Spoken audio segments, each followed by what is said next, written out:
What happened on the island after Juliet hit the bomb? And why is there so much inconsistency in the DHARMA orientation of films? If you've watched my video on the Season 5 finale, I've already mentioned the aftermath and the original ending of Season 5, where Richard Alpert sees the explosion from afar, and later discovers that the entire Swan site is destroyed. But then we have a huge time gap, from July 1977 to December 1987 or 1992, regardless of when you believe the purge happened. It's not relevant for this video. I've already made a video detailing the 1950s on the island, the time frame between the 60s and 1974, and one video for 1974 to 1977. They're also linked in the description. There was some sort of explosion at the Swan site, but it wasn't a nuclear detonation, like we've seen in various videos. When Richard Alpert came there, he only saw ashes, as he described in the deleted scene from the Season 5 finale. By the time they got there, all the workers had fled to either the medical station or the infirmary. Richard deduced that Jack and his friends were all dead. The bomb had counteracted the energy that was building up at the Swan site. Obviously there was no nuclear blast on the island. I typed in Jughead's measurements into nuke map, and if it was a regular detonation, this would be its blast. This area would be completely gone. It's the fireball. Anything inside the fireball is effectively vaporized. All buildings in this area are destroyed, and everyone in this large area would receive third-degree burns. Pierre Chang, Radzinski and many others survived the incident, so obviously that did not happen. In a couple of years, new recruits were stationed at the fully built Swan station. The Swan's energy was growing cataclysmically, and Jughead is a hydrogen bomb. Something did happen. We heard this explosion, but the energy underneath the Swan got stabilized, at least temporarily, before they could install the computer. The Jughead bomb nullified the exponential magnetic pull, the continued electromagnetic power at the pocket, and the nuclear device negated each other. The Swan swallowed most of the blast. There was an explosion, but not one that vaporized this area of the island. Son of a bitch! Only the Swan site looked like it was vaporized, since Radzinski and Pierre Chang continued living on. What did happen was that tapping the energy caused the pregnancy issues on the island. From the writer's perspective, I don't think they thought so much of the scientific accuracy of it all, but just imagined the classical tropes of energy absorption from science fiction or action blockbusters, where the powers of the bad guy and the good guy, one of whom might have had a device and they both clash together. How can we ever stop it? I don't know. Reverse the process somehow. Kronos only the first. If he succeeds, more will come. Drain the Earth of energy, of every last bit of power. The bomb.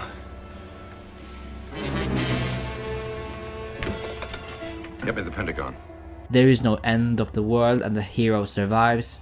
I'm thinking of superhero stuff like the 2003 Hulk, with the antagonist absorbing power growing bigger and bigger until they had to send a nuke, or stuff like Peter Quill, a half-celestial, being able to hold the power stone with no explosions or dying, or the more comedic Mars Attacks, when they fire the nuke at the aliens and there's some small explosion and fire, but the majority of the nuclear blast is sucked into them. If we use the analogy of the record player, the island. Think of the island like a record, spinning on a turntable. Only now, that record is skipping. Whatever Ben Linus did down at the Orchid Station, I think it may have dislodged us.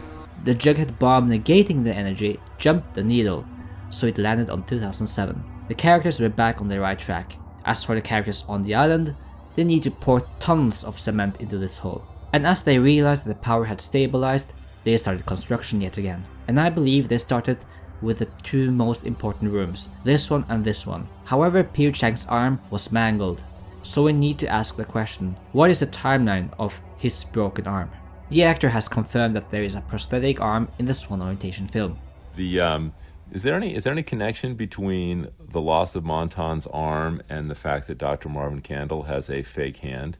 I don't know. Is there? And we also found a glass eye in the Arrow station, which is people just lose body parts, I think, easily on the island. Exactly. But it isn't a widely known fact that actually Marvin Candle has a fake hand. You have to sort of watch the film a fair amount of time. So I think that's a good nugget of podcast exclusivity that you just downloaded there. Wow, that's cool. And would it be possible, Damon, that in a future episode we would discover why Marvin Candle has a fake hand? I suppose anything's possible, Carlton, but, unlikely. But hold on for a second. His arm is completely fine in the Orchid orientation film. And that station was under construction during the incident. What's the deal with that? I'm gonna present my theory on the chronology of all his video appearances. Let's start at the beginning. In the early 1970s, he starred and narrated 2 videos. The Barracks video and the Hydra orientation film. We know that the Hydra orientation film is the first one, since he doesn't use the nickname yet. People assume that he had a prosthetic arm in the Barracks video, but that's impossible, since Ben and his father viewed this 4 years prior to the incident. Welcome to the island. For your own comfort and safety, we ask that you stay within the confines of your new living quarters. Our barracks are surrounded by high-frequency sonar fence. But that is not a problem. Some people just use one arm to articulate their points. He just happened not to move his left arm during the video. In the Season 5 DHARMA Initiation Kit, we see the rest of the Barracks video. But as we know, this is part of the bonus features, so you can choose freely if you deem them canon. They use various scenes from Season 5 to fill in the blanks, like Pierre walking to shoot the Arrow video in 1977, and even the shot of Ben and Man in Black Locke arriving at the barracks 30 years from now. So it's not exactly foolproof and trustworthy, but it's a cool video nonetheless. They also have this small snippet, stock footage from the Swan, which had to have been inserted later on. This is rather fascinating. Either these 2 dudes were the first 2 people stationed at the Swan, or they were just actors from the barracks just making a video for the promotion. The numbers assigned to the orientation films could just be from a random order, planned way back in the mid-1970s. A station could be assigned a number many years before it is built. The Swan could be Station 3 years after other stations had been completed, since I believe that Station 6, the Orchid, was completed before Station 3, the Swan. But it's just like with the World Trade Center in New York, a complex of 7 buildings. World Trade Center Building 5 was completed in 1972, while Building 1 and 2 were completed in 1973. Building 4 came 3 years later, and Building 3 was built years after that. And with the DHARMA Initiative, sometimes they didn't even assign a number to a station, like with the Tempest or the Looking Glass. Then prior to 1977, people started divulging Pierre Chang's name. I'm Dr. Pierre Chang, and this is the orientation video for Station 1 of the DHARMA Initiative, the Hydra. For purposes of security, please do not divulge my name to any outside parties. I would not have to resort to using an alias in the future. So he had to start to use a nickname. All of them refer to candles, with keywords being wick, wax, and candle. I wonder why. Maybe because he loves country, and as we've seen, he listens to Willie Nelson, and it could be a nod to the 1975 song Remember Me When the Candlelights Are Gleaming. Then the next video Pierre Chang did should be the Pearl, where he has 2 working arms. I don't see a problem with the Pearl monitoring stations prior to the Swan, since we know that there is a camera at the Flame, and the Flame is already operating. There could be a camera at the Tempest, since there were several feeds connected to the stations before they started monitoring the Swan. After all, there were 9 television screens there, with several of the cables going to the Pearl as evident from the blaster map. But we've got a problem here. This video screen seems like it shows the Swan, and it is. It's part of the same stock footage I mentioned. One with breakthrough technology and cutting-edge research happening every day. I've been thinking about it, and it could be a blooper. But I don't think it's a big issue. In all the other shots, we only see the Pearl logo on the TV screen, and then it cuts to this one. We don't see any hand movements here, and by the time he returns back to the chairs, the monitor is back with the Pearl logo. So my solution is this. This is a new clip, inserted after the incident, when his left arm was replaced and the Swan station was completed. Your partner will record everything you observe in the notebooks. What is the nature of the experiment, you might ask? What do these subjects believe they are accomplishing as they struggle to fulfill their tasks? You, as the observer, don't need to know. All you need to know is the subjects believe their job is of the utmost importance. Remember, everything that occurs, no matter how minute or seemingly unimportant, must be recorded. Each time a notebook is filled with the fruits of your diligent observation. They didn't release the orientation film until 1980, so it's possible that the video was filmed in early 1977 and then they added a little bit more after they completed the Swan Station. In July 1977, Pierre filmed the Arrow orientation film. Hello, I'm Dr. Marvin Candle, and this is the orientation film for Station 2, The Arrow. Or at least the first portion. Just like so many other orientation films, there are splices and new scenes that are inserted all the time. Then the incident happens, as we've discussed, but Pierre Chang's arm was not completely cut off. It got pretty damaged, and as the showrunners often inferred, it was the incident that caused Pierre Chang to lose his arm. Hand. A fake hand, yeah. Fake hand. Although he could have just, Marvin could have lost his hand in some incident. And I agree, every survivor of the Swan incident likely rushed to the infirmary to treat their wounds. However, as we know from season 5, the doctor was not present at the barracks. He was at the Looking Glass. Okay. Where's the doctor? At the Looking Glass station till Friday. How's he doing? Juliet was the one in charge at the infirmary, all the way up until their banishment. So I don't think Pierre got an expert's opinion on his hand, just got some bandages and some pills for the pain. The days and weeks went by. The construction team managed to finish building the Orchid, and at some point Eloise Hawking leaves the island. And here's my theory on that. She either turns the frozen wheel or uses the secret way I mentioned in the season 5 finale video. But there's one problem. The energy underneath the island is very unstable, and as Pierre Chang stated in the Hydra orientation film, Remember, be sure to confirm that the female bears have not been impregnated before transport, as the electromagnetic levels at the Orchid have an extremely harmful effect on early-term gestation. by now the incident had happened, so Eloise wouldn't be able to give birth to Daniel if she stayed there, so she had to leave.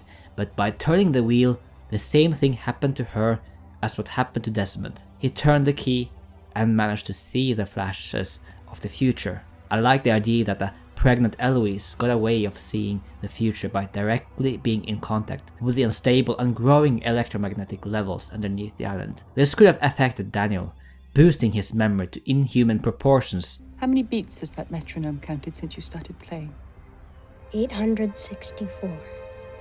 While she suffered differently. She kind of got a superpower from this. As we saw in season 5, they were well ahead in their construction of the Orchid. And since they didn't drill any further into the wall, they built the vault on this side and then refurbished the room. Maybe Pierre felt quite fresh with his I don't need a script attitude. I'll never get used to wearing makeup. You look great. It takes away the shine. Who cares if I shine? I'm a scientist, I'm not a... Probably brush aside any pain he would have in his mangled hand. He seemed to be very interested in the Orchid and wanted to get things moving quickly. From now on and until his death, he would have knowledge of people coming to the island from the future. So maybe he wanted to start the tests in the Orchid as soon as possible. Maybe they didn't finish building everything in the hallways here, but had the vault and testing chamber ready, with everything being new and painted. They had a makeup artist here, so she could have worked on the wounds on his hand. They shot the orientation film with the bunnies, where he has 2 working arms, placing the bunny in the vault. After he had made the orientation film for the Orchid, the pain in his arm didn't stop. At this point in time, I believe that the submarine had returned, and maybe some of the women who left came back. The situation at the Swan had stabilized, and they were in the midst of construction. They had now started to complete the computer dome as well as this room over here, seen in the video game.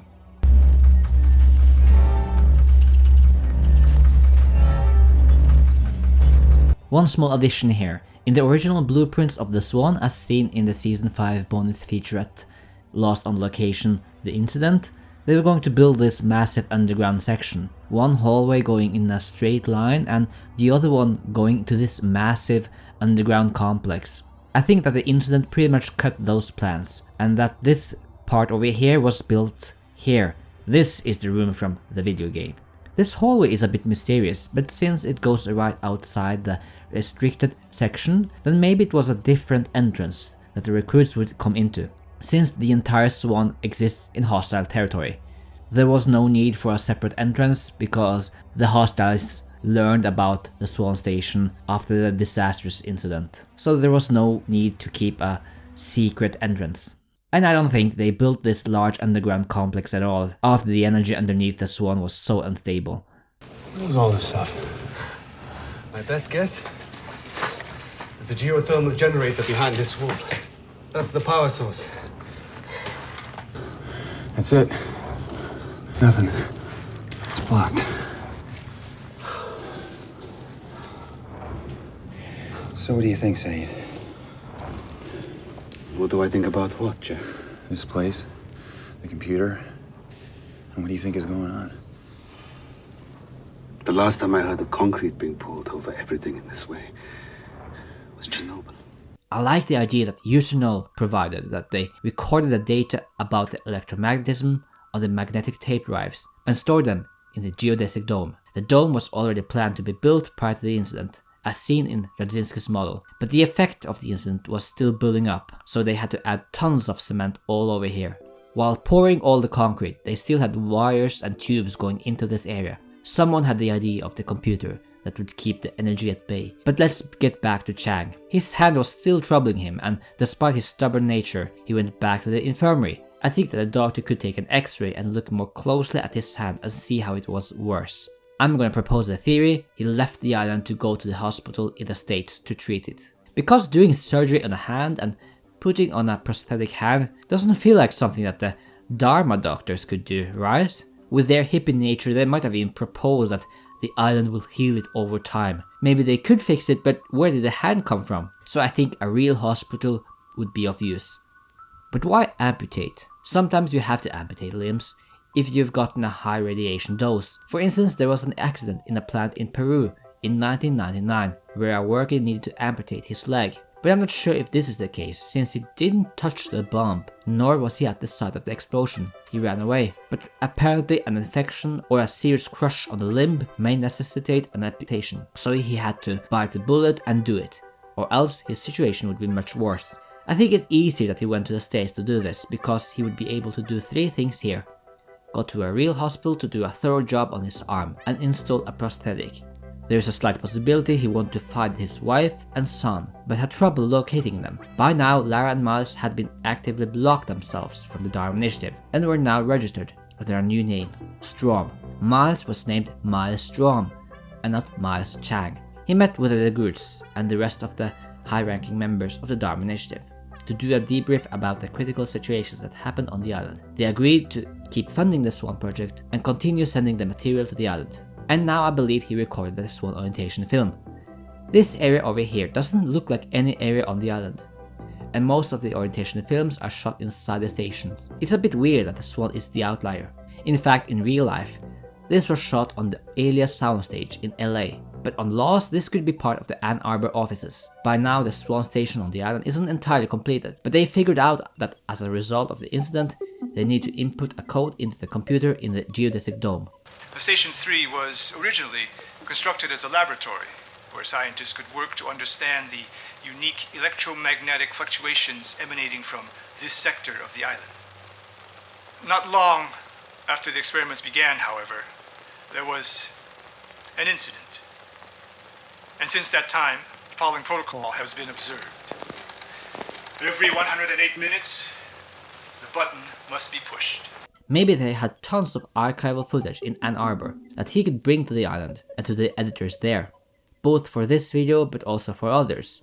As Karen de Groot herself has written, careful observation is the only key to true and complete awareness. There's so much he doesn't mention, and I think it's because he recorded this before the station was fully finished. The living quarters had to be carved out of the volcanic rocks, so they are not part of the model, and maybe the failsafe was not constructed yet. The DHARMA Initiative agreed that the recruits for the Swan would not be inducted into the barracks. They would go directly to the Swan and get their information there, which includes a history of the DHARMA Initiative. Pierre Chang gets back to the island with the tapes and with a new prosthetic hand. Benjamin Linus had returned to the group, but is now part of the others. For the next decade, he he'll be a spy and help out in the purge. The experiments at the orchid have continued, but they are now trying to experiment with other mammals. As discussed on Getting Lost's YouTube channel, he proposed the theory that at a later point in time, there was a new edit in the Hydra orientation film about the polar bears and their role in the orchid. At this point in time, Pierre Chang, with an amputated arm, had a new clip inside the film. He uses both arms in the rest of the video, but in this one clip he doesn't. It's the same situation as the Pearl video snippet. At some point, maybe Pierre and Radzinski figured out a way to terminate the whole project, so they created the fail-safe mechanism underneath the geodesic dome, also connected to the electromagnetism, so that's why it wasn't mentioned in the original orientation film. As paranoid as Radzinski is, he might have asked Pierre to make a video for the Flame. There were still tensions with the hostiles in the late 70s. It looks like the Flame video is shot in the basement of the station, and he recites the various codes, including the code they have to enter in case there has been an incursion of the hostiles. By the time we get to 1980, the editors are done completing the DHARMA orientation films. They spent a lot of time with them, but they needed additional clips, such as the archival footage, both for Pearl orientation and the Swan orientation, hence why those came out the same year. But Pierre had 2 arms here and 1 here. The 1980 date doesn't mean that it was the year it was produced, just the year it was released. So this is my explanation of the odd chronology of Pierre Chang's arm. If you want to see what happened next, you can revisit the blaster map video, which details the time when the new recruits enter the Swan station, as well as another incident that happened in 1985. Although we spent a lot of time in the barracks in season 5, sometimes I wish we'd have a time skip to the 80s, where dangerous experiments took place. I'm a bit bummed out that the film crew tore down the Swan set after season 2. I know that they couldn't keep it in the film studio. It took so much space, and they had already constructed the medical station and the Pearl, so they needed this space for the stations that weren't destroyed like those 2. But for the season 3 premiere, they had to build an interior of one of the barracks houses, as well as the interior of the Hydra, and more was to come. I would have loved to see a dream sequence in the Swan in season 5 or 6, or the stuff at the unseen meteorology station, or the testing of the polar bears at the orchid. I know there's not much story in just seeing people do experiments, and maybe this is more suited for a video game. I'm a big fan of the Portal games and that universe with everything that went wrong in the past, all the mythology, but luckily we did get to see and learn a lot about DHARMA Initiative in season 5. The DHARMA Initiative was one of my favorite mysteries on the show, and even though I wanted a little bit more, I'm very happy with the huge amount we got in the end. For Lost Journey Season 6, which I've just started writing the scripts for, we'll go further back in time and explore more of the ancient history of the island. As for now, have a great summer.